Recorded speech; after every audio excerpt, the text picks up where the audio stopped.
Are you tired of tweaking the mix of your track for hours on end, but no matter what you do, it still feels weak, muddy, and it just doesn't sound as polished as your favorite artist? This is the exact problem Alex, one of the producers in my program, had, until he submitted his track for feedback, where I showed him the 6-step system that took his track from this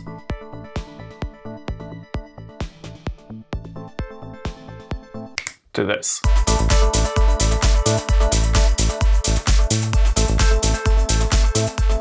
This is the video I wish someone showed me when I was trying to figure out why my track was sounding so amateur. It was simply because I didn't have a system, and mixing without a system is like building IKEA furniture without the instructions. Yes, you will eventually get there, but with a lot of frustration and few missing screws. So rather than giving you a random list of mixing techniques, in this video we will go step by step through the mixing process of this track. I even made a mixing spreadsheet you can download for free below this video, so you know what to do at every step of the process. So step number 1. The biggest mistake I see a lot of producers do is produce the music without a reference track. It's like trying to paint a landscape from memory. You might think that your sky and sun looks realistic, but when you're comparing it to a real photo, it just looks like a big mess. Think about it. If you're not comparing your mix to something professional in a similar key, style, and BPM, you're essentially mixing blind. So yeah, your track might sound okay in your room, but the second you play it next to a professional track in the radio or in the club, it will fall apart. So just a little note about choosing a reference track.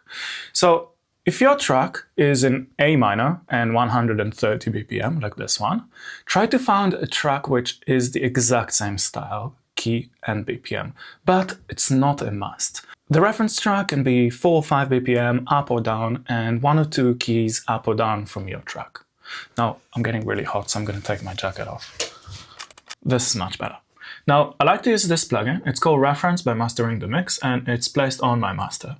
The best thing about it is that you can level match your track to the original, so you don't need to set up another track in Ableton with your reference track and start fiddling out with changing the volume and stuff like that. This plugin makes it very easy to A/B your track compared to the reference.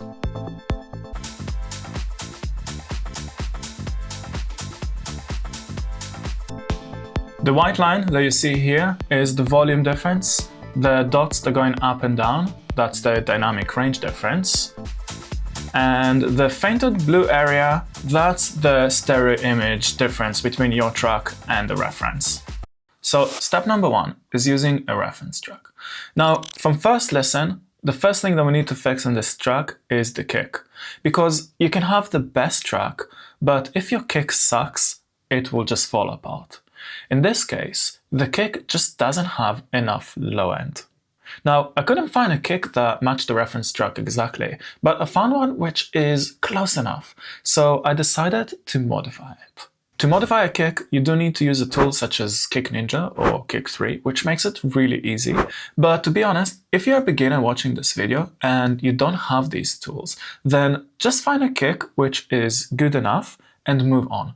It's much better to have a decent kick and finish the track, rather than obsessing over having the perfect kick and never finishing the track, as you will learn so much more from the process of producing a full track, even if it's an average track. I will make a detailed video about kicks, so make sure to subscribe to my channel so you can watch it first. So this is the original kick of our track,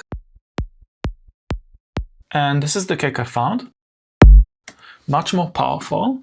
Let's drop it into the oscillator in Kick Ninja and just click on Import.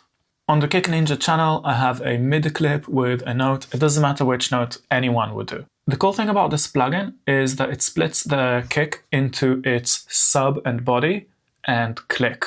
So if I mute sampler 1, we will only hear the sub and the body of the kick. Let's add it back. Let's remove the sub and body. Let's reduce the volume of this kick a little bit.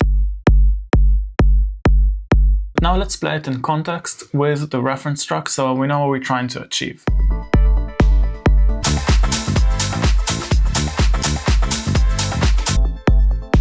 Let's solo just the low frequencies.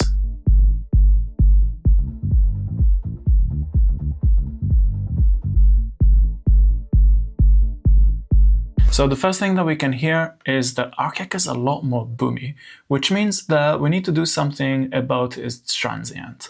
So first of all, let's get rid of the transient that we have. So we only have this. And I actually have this kick here. And I will load that into the oscillator, into sampler 1. So we're basically going to use this transient. Now you will see that now both samples are playing. So if we go to sampler 1 to the amp and create another node by double clicking, we can actually remove all of the initial frequencies. Let's go to the amp envelope of the oscillator and we'll make this kick a lot shorter because it's too long. So let's just remove some of these nodes. Also remove some of the nodes in the beginning to get rid of the transient of the kick. How does this kick sound now? Much more interesting. Let's go to the oscillator, make the click a little bit less audible.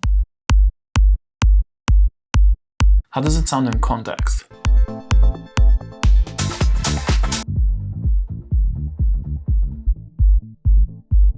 This is much more similar now.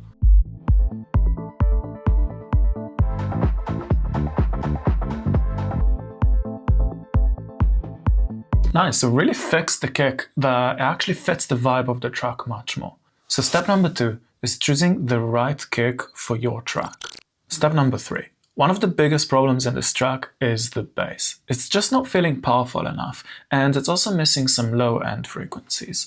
And when you're looking at the waveform right here, it looks kind of like really messy. It's all over the place. And that is always a red flag. Most of the track that you hear these days usually have a very simple bass line. It's just a sawtooth or a sine wave with the right envelope and filter. You don't need 10 different layers. It's always better to have one solid bass than overcomplicating things with a bunch of envelope and complex routing. I would also avoid using a bass preset because these are usually made for a specific kick. Remember that a good bass line is about the relationship between the kick and the bass. So let's look at our bass. So this patch is very simple. It literally just has 3 things. I took the phase and the phasor randomization to 0. I have envelope 2, which is shaped like that, and I didn't touch envelope 1 because that's the main volume of the synth. And envelope 2 is controlling our filter. Now I see a lot of beginners doing this mistake, they're making the bass really bright. But if we play this compared to a reference,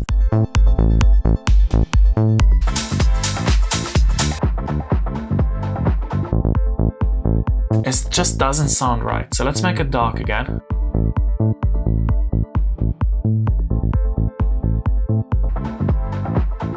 A little bit more similar now. But I'm still missing some frequencies there. So I added a raw, and this is on a multi-band mode because I don't want to affect the low frequencies. I only wanted to affect the mid frequencies, and I set the mid frequencies to around 400 Hz. So it only affects the frequencies from 400 Hz and above. So without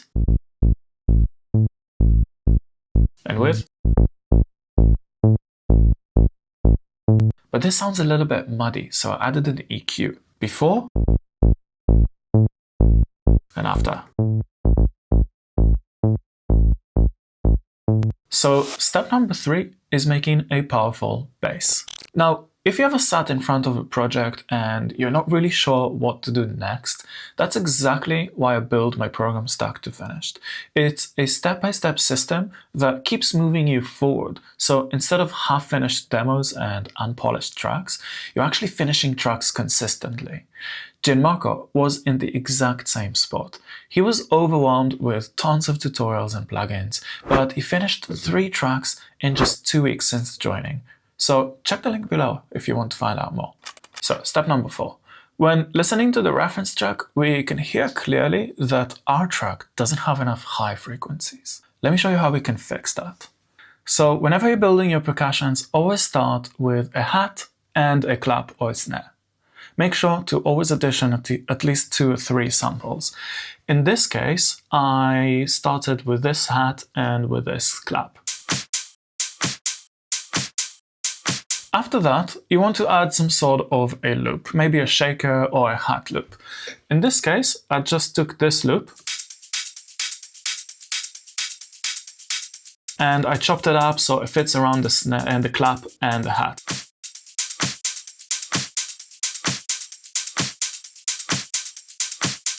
But there is a very small detail here which matters quite a lot. At the end of each sample, I had this little click. It might not be very audible, but if you're listening with studio monitors, or if you're listening to this on the clap, that little click is going to be really harsh. Then after that, I added a top loop. And again, I just took a random loop and chopped it up so it fits around my groove.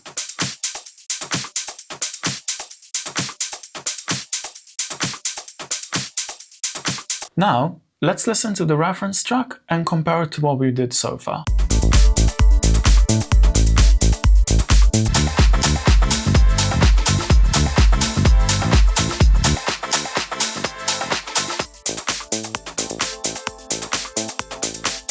I can hear that especially in the high frequencies, we're missing something. So I decided to add another hat and another loop. If I take them off, suddenly something is missing. Let's put them back on.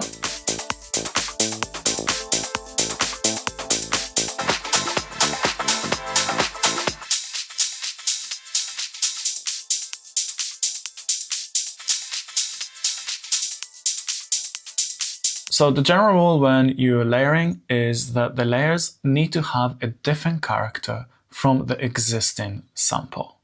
Think in terms of airy and dense, flat and punchy, white and dark. So in the case of my hi-hat, we have this, and then we added this. This is much more airy. This is much more punchy. Together, they complement each other. So step number 4 is layering percussions. Step number 5. If you've been paying attention, you probably noticed that this track feels a little bit empty. And that is because the leads are just weak.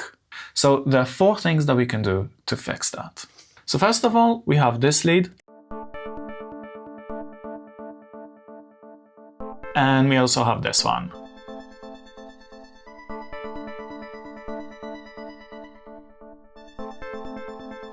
Let's start with this one, and we will start by adding some saturation. So I really like to use Raw because it's just such a good plugin.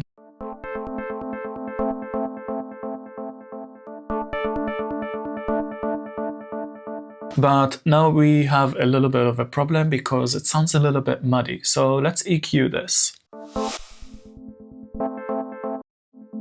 Let's identify the problematic frequencies. This is really muddy.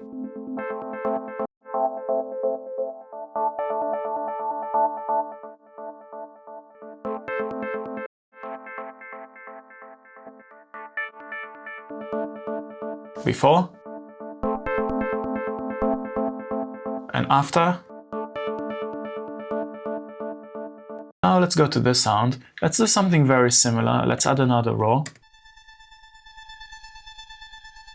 Let's increase the output. Let's add an EQ here as well.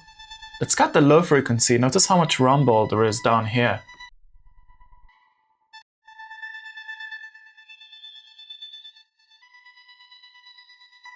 Now, this sound is really thin, so I would really love to add another layer to make it a little bit thicker.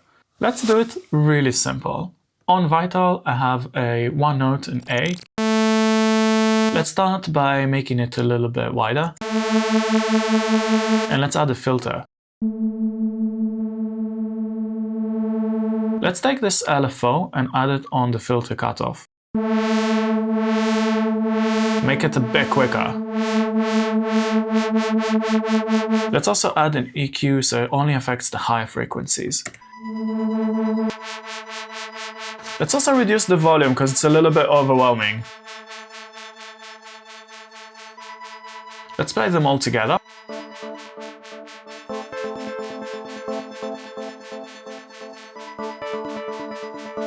What we can notice is that these sounds are pretty narrow. Except the layer that we added, everything sits exactly in the middle. So let's start by making things a little bit wider. So to do that, I'm going to use a plugin called Wider.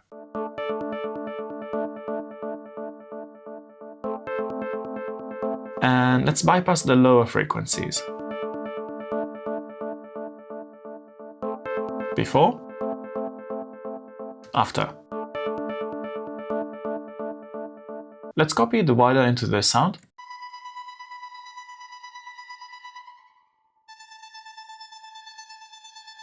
Nice. Let's play them together. And we can also pan them a little bit. Maybe this one we can pan to the right.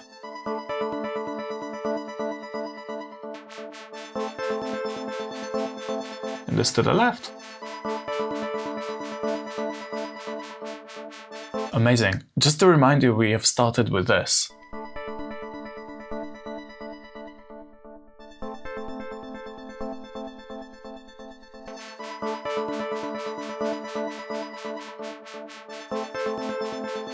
Such a massive difference. So step number 5 is fixing weak leads. Step number 6 is the most important of them all, because this is where we bring it all together and making sure that it's matching a professional track. So let's bring back our reference track and see what we can do. Let's have a listen to the entire mix.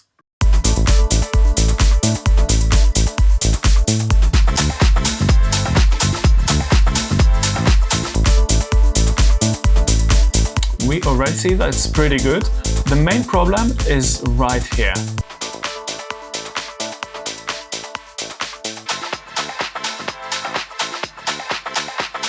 We're missing some frequencies, I think, with the leads and maybe even with the percussions. So let's start with the leads. Let's grab a raw, and the problematic frequencies is from around 600 Hz to around 5K.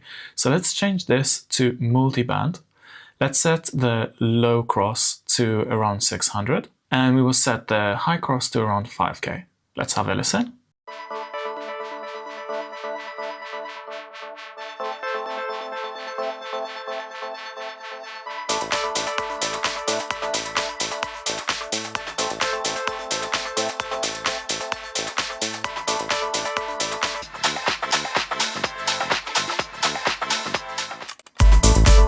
This is a pretty good mix. The white line is pretty much straight. It doesn't have to be exactly the same, but like we're missing 1.4 dB here. We are over 1.3 dB here, maybe 2 dB here. That is pretty good. The white dots are quite small, which is a good sign. And in terms of width, it's not too far really. So we have fixed the mix of this track, but even a great mix will sound amateur if you don't fix your transitions. So in this video, I will show you a simple system to make your transitions unique, seamless, and exciting so your track is ready for release. Thanks for watching, and I will see you in the next one.